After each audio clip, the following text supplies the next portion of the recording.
하나님의 말씀은 창세기 43장 1절부터 34절까지 말씀입니다.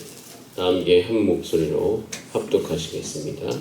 그 땅에 기근이 심하고 그들이 애굽에서 가져온 곡식을 다 먹으매 그 아버지가 그들에게 이르되 다시 가서 우리를 위하여 양식을 조금 사오라. 유다가 아버지에게 말하여 이르되 그 사람이 우리에게 엄히 경고하여 이르되 너희 아우가 너희와 함께 오지 아니하면 너희가 내 얼굴을 보지 못하리라 하였으니 아버지께서 우리 아우를 우리와 함께 보내시면 우리가 내려가서 아버지를 위하여 양식을 사려니와 아버지께서 만일 그를 보내지 아니하시면 우리는 내려가지 아니하리니 그 사람이 우리에게 말하기를 너희의 아우가 너희와 함께 오지 아니하면 너희가 내 얼굴을 보지 못하리라 하였음이니이다. 이스라엘이 이르되 너희가 어찌하여 너희에게 또 다른 아우가 있다고 그 사람에게 말하여 나를 괴롭게 하였느냐. 그들이 이르되 그 사람이 우리와 우리의 친족에 대하여 자세히 질문하여 이르기를 너희 아버지가 아직 살아 계시느냐 너희에게 아우가 있느냐 하기로 그 묻는 말에 따라 그에게 대답한 것이니 그가 너희의 아우를 데리고 내려오라 할 줄을 우리가 어찌 알았으리이까. 유다가 그의 아버지 이스라엘에게 이르되 저 아이를 나와 함께 보내시면 우리가 곧 가리니 그러면 우리와 아버지와 우리 어린 아이들이 다 살고 죽지 아니하리이다. 내가 그를 위하여 담보가 되오리니 아버지께서 내 손에서 그를 찾으소서. 내가 만일 그를 아버지께 데려가다 아버지 앞에 두지 아니하면 내가 영원히 죄를 지으리이다. 우리가 지체하지 아니하였더라면 벌써 2번 갔다 왔으리이다. 그들의 아버지 이스라엘이 그들에게 이르되 그러할진대 이렇게 하라. 너희는 이 땅의 아름다운 솟아을 그릇에 담아가지고 내려가서 그 사람에게 예물로 드릴지니 곧 유향 조금과 꿀 조금과 향품과 무략과 유향나무 열매와 감 복숭아이니라. 너희 손에 각절의 돈을 가지고 너희 자루 아기에 도로 넣어져 있던 그 돈을 다시 가지고 가라. 혹 잘못이 있었을까 두렵도다. 내 아우도 데리고 떠나 다시 그 사람에게로 가라. 전능하신 하나님께서 그 사람 앞에서 너에게 은혜를 베푸사 그 사람으로 너희 다른 형제와 베냐민을 돌려보내게 하시기를 원하노라. 내가 자식을 잃게 되면 이르리로라. 그 형제들의 예물을 마련하고 갑절의 돈을 자기들의 손에 가지고 베냐민을 데리고 애굽에 내려가서 요셉 앞에 서니라. 요셉은 베냐민이 그들과 함께 있음을 보고 자기 이 사람들을 집으로 인도해 드리고 짐승을 잡고 준비하라. 이 사람들이 정오에 나와 함께 먹을 것이니라. 정지가 요셉의 명대로 하여 그 사람들을 요셉의 집으로 인도하니 그 사람들이 요셉의 집으로 인도됨에 두려워하여 이르되 전번에 우리 자루에 들어있던 돈의 일로 우리가 끌려드는도다. 이는 우리를 억류하고 달려들어 우리를 잡아 노예로 삼고 우리의 나귀를 빼앗으려 함이로다 하고 그들이 요셉의 집 정직에 가까이 나아가 그 집 문 앞에서 그에게 말하여 이르되 내 주여 우리가 전번에 내려와서 양식을 사가지고 여간에 이르러 자루를 풀어본즉 갓 사람의 돈이 전에 그대로 자루 아기에 있기로 우리가 도로 가져왔고 양식 살 다른 돈도 우리가 가지고 내려왔나이다. 우리의 돈을 우리 자루에 넣은 자는 누구인지 우리가 알지 못하나이다. 그가 이르되 너희는 안심하라. 두려워하지 말라. 너희 하나님 너희 아버지의 하나님이 재물을 너희 자루에 넣어 너희에게 주신 것입니다. 너희 돈은 내가 이미 받았느니라 하고 시므온을 그들에게로 이끌어내고 그들을 요셉의 집으로 인도하여 물을 주어 발을 씻게 하며 그들의 나귀에게 먹이를 주더라. 그들이 거기서 음식을 먹겠다함을 들었으므로 예물을 정돈하고 요셉이 정오에 오기를 기다리더니 요셉이 집으로 오매 그들이 집으로 들어가서 예물을 그에게 드리고 땅에 엎드려 절하니 요셉이 그들의 안부를 물으며 이르되 내 아버지 너희가 말하던 그 노인이 안녕하시냐 아직도 생존해 계시느냐. 그들이 대답하되 주의 종 우리 아버지가 평안하고 지금까지 생존하였나이다 하고 머리 숙여 전하더라. 요셉이 눈을 들어 자기 어머니의 아들 자기의 동생 베냐민을 보고 이르되 너희가 내게 말하던 너희 작은 동생이 이 아이냐. 그가 또 이르되 소자여 하나님이 내게 은혜 베푸시기를 원하노라. 요셉이 아우를 사랑하는 마음이 복받쳐 급히 울 곳을 찾아 안방으로 들어가서 울고 얼굴을 씻고 나와서 그 정을 억제하고 음식을 차리라 하며 그들이 요셉에게 따로 차리고 그 형제들에게 따로 차리고 그와 함께 먹는 애굽 사람에게도 따로 차리니 애굽 사람은 히브리 사람과 같이 먹으면 부정을 입음이었더라. 그들이 요셉 앞에 앉되 그들의 나이에 따라 앉히게 되니 그들이 서로 이상히 여겼더라.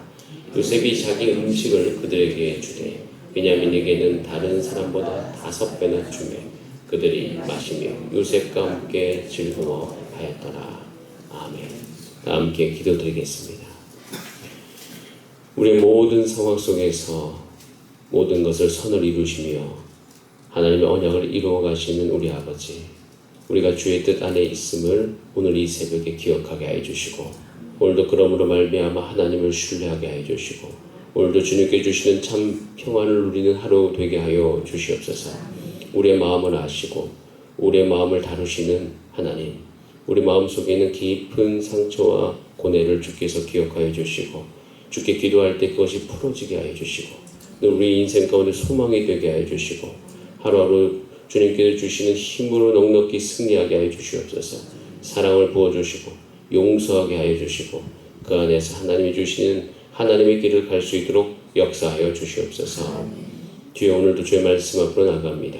지혜와 계시의 정신을 허락하셔서 오늘도 하나님의 뜻을 아는 시간 되도록 인도하여 주시옵소서. 예수님의 이름으로 기도드립니다. 아멘. 읽은 본 말씀으로 전능하신 하나님께서 라는 제목으로 하나님의 말씀 나누겠습니다. 요셉이 야곱의 아들들, 즉 형제들에게 베냐민 데리고 오라고 합니다. 그 베냐민을 데리고 오는 모든 과정, 이 과정을 이렇게 이야기할 수 있습니다. 모든 미성숙함을 성숙함으로 바꾸어가 주시는 하나님. 하나님께서는 이 모든 과정을 통하여서 이 야곱 가족을 다루어 가시는 것을 분명히 볼 수가 있습니다. 여러분 꼭 기억하셔야 될 것이 야곱 가족은 어차피 하나입니다. 하나님께서 이 야곱 가족을 통하여서 이스라엘을 만드십니다. 12지파가 있지만 12지파는 한 나라를 이룹니다. 여러분 이 하나님께서 이 야곱의 가족을 다루는 모습을 잘 관찰하고 있으면 우리가 가정 안에서 어떻게 될지도 보일 뿐만 아니라 교회가 무엇인지를 더 깊이 이해할 수가 있습니다. 하나님께서는 이 야곱 가족을 다루어 가셔요. 그리고 그 모든 과정을 통해서 성숙할 수 있도록 하나님께서 인도해 주십니다. 마찬가지로 우리의 삶도 하나님께서 성숙함으로 하나씩 바꾸어 주십니다. 그래서 우리는 같이 주 안에서 성숙해가는 공동체인 것이 분명합니다. 꼭 기억하시고 그런 어떤 모습으로 이 성경을 대하시면 이 성경에 있는 내용들의 모든 것이 우리의 삶 가운데 조금 더 구체적으로 적용될 것입니다. 이 성숙함으로 되어진다는 모습 속에서 보이는 첫 번째 모습이 야곱 가족 안에서 대화가 시작됩니다. 대화. 물론 이 대화는요 불가항력적으로 시작할 수밖에 없어요. 왜냐하면 양식 문제가 있기 때문에 먹고 사는 문제가 있습니다. 그래서 이제 야곱이 이제 베냐민을 보내야 되는데 보내기가 싫잖아요. 그러니까 끝까지 버팁니다. 언제까지 버텨요? 자 2절에 보면 그들이 애굽에서 가져온 곡식을 다 먹을 때까지 버팁니다. 예, 시간이 꽤 지났겠죠. 그래서 그 아버지가 이제 더 이상 버틸 수가 없으니 그들에게 이르되 다시 가서 양식을 조금 사오라. 굉장히 소심하게 이야기합니다. 조금 사오라도 아니에요. 조금 사와라. 야곱의 한계가 보이는 거죠. 여기서 분명히 우리가 볼 수 있는 것은 하나님의 사람은요, 그 사람이 능력이 많아서 하나님의 사람이 되는 것이 아니라 그의 연약한 가운데 그가 하나님을 의지하기 때문에 하나님의 사람인 것이에요. 그래서 그의 연약함을 통해서 하나님이 나타나시잖아요. 바울이 이야기했잖아요. 그래서 내 약함을 자랑하는데 그 이유는 나의 약함이 하나님의 능력이 나타나는 통로가 되기 때문이다 라고 이야기하는 거잖아요. 그래서 이런 어떤 연약함 가운데 하나님께서 이제 조금씩 그들의 삶 가운데 보이기 시작하는 겁니다. 야곱이 한계를 맞이했어요. 여러분 이때 우리가 꼭 기억해야 될 것은 뭐냐면 그럼 시므온은 지금 어떡합니까? 시므온 혼자 애굽에 있잖아요. 언제 형들이 돌아올지 모르고 거기서 잡혀가지고 거기에 있다는 거. 야, 이런 거 보면 참 이 야곱의 어떤 모습 속에서 우리의 모습이 분명히 보입니다. 야곱이라고 이야기하자면 이제 이스라엘로 바뀌었잖아요. 이 이스라엘 모습 안에서도 그런 모습이 보이는 것을 볼 수가 있죠. 이제 아버지가 이렇게 이야기하니까 이제 거기에 대한 반응을 이렇게 이야기합니다. 아버지께서 우리 아우 베냐민이죠. 우리와 함께 보내시면 우리가 내려가서 아버지를 위하여 양식을 사겠습니다. 이 대화 속에서 하나님께서 이 야곱 가족을 다루어 가시는 걸 볼 수가 있습니다. 실질적인 문제를 다루고요. 자신의 의견만을 강하게 이야기하지 않으며 각자의 상황과 위치에 대한 설명을 나누면서 애굽으로 가는 이 모든 사건 안에서 가족 간의 대화가 일어납니다. 두 번째 성숙의 모습을 보여주는 것이 뭐냐면 9절에 이렇게 되어 있어요. 내가 그를 위하여 담보가 되오리니. 책임지는 모습이 나타납니다. 그 자녀들 중에 이제 이 문제를 해결하기 위해서 누군가는 책임을 져야 되겠다. 유다가 이야기하지 않습니까? 내가 그를 위해서 담보가 되겠다. 아버지께서 내 손에서 그를 잡소서 이렇게 이야기하면서 그 모습들이 보입니다. 그러면서 우리가 지체하지 아니하였더라면 벌써 2번 갔다 왔습니다. 그 정도의 시간이 흐르는 거죠. 그래서 성숙한 가운데 책임지는 모습을 보여줍니다. 그리고 이제 그거에 대해서 야곱이 이야기죠. 실제적인 이야기합니다.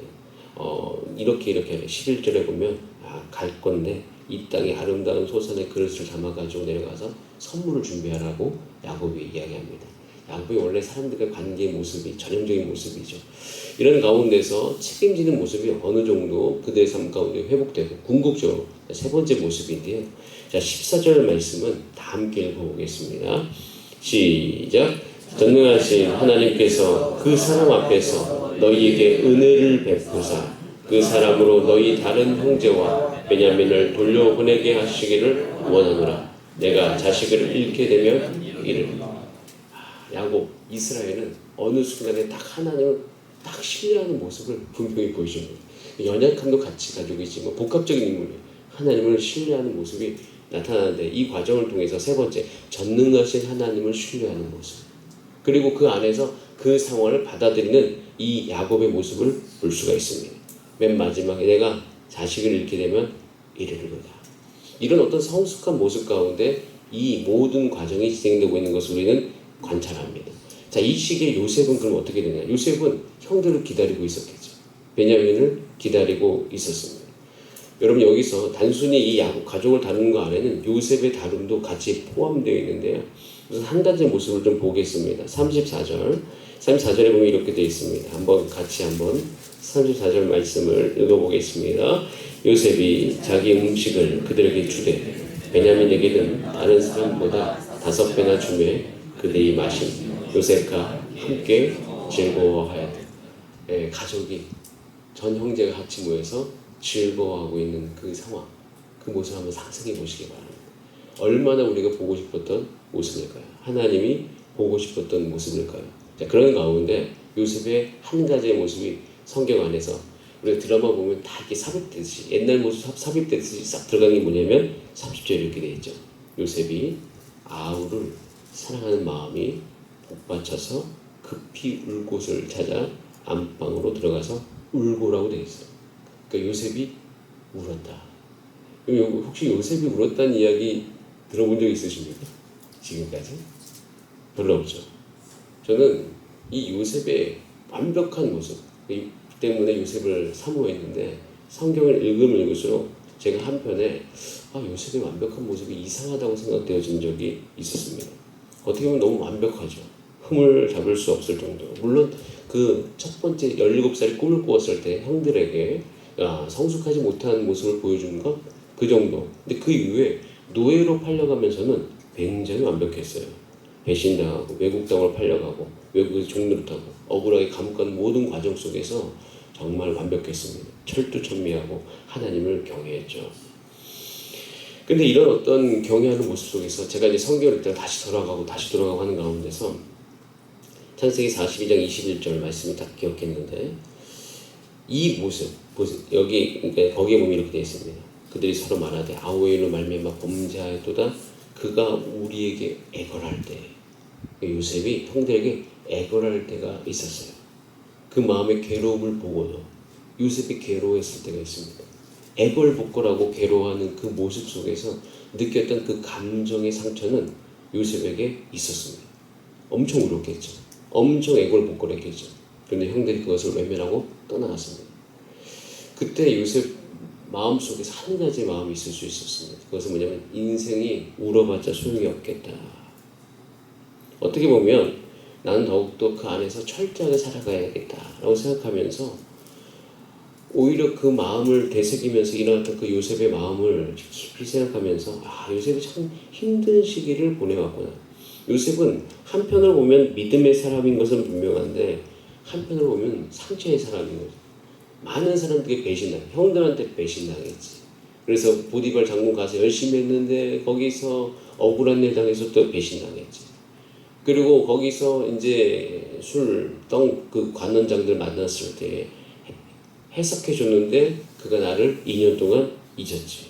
어떤 이런 가운데서 요셉은 굉장히 어려움 속에서 살아왔어. 그럼 요셉을 이끌었던 힘이 무엇일까? 아마도 그의 인생은 절박하지 않았을까. 살기 위한 절박함이었습니다.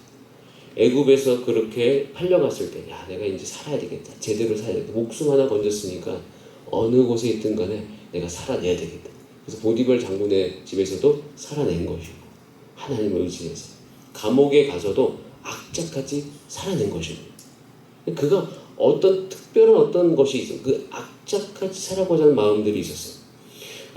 리고네 목사님이 쓴 책 중에 인간의 삶을 이끌어가는 5가지 원동력에 대한 이야기가 있는데 그 원동력이 사실은 인간에게 있어서 굉장히 자연스럽게 나올 때는 시선적이지 않을 때가 많을 때가 있다고 합니다. 그러니까 죄의식에 끌려가고 원한과 분노에서 쓴뿌리를 씹으면서 살아가고 두려움에 이끌려서 살아가고 물질에 이끌려서 살아가고 다른 사람들의 인정받기 위해 살아가는 모습, 그런 모습들이 원래 우리 모습 속에 충분히 있다는 것이에요.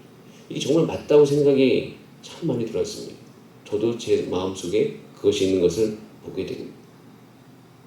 요셉도요, 그런 부분이 분명히 존재했습니다. 그런데 하나님께서는 이 요셉의 마음속에서 요셉이 그런 모습이 잘 드러나지 않았던 이유는 요셉이 아예 그런 것이 없었다는 것이 아니라 그의 인생을 보면 당연히 있겠죠. 죄의식, 원한, 분노, 두려움, 물질, 인정받기 위해서 살아갔겠죠.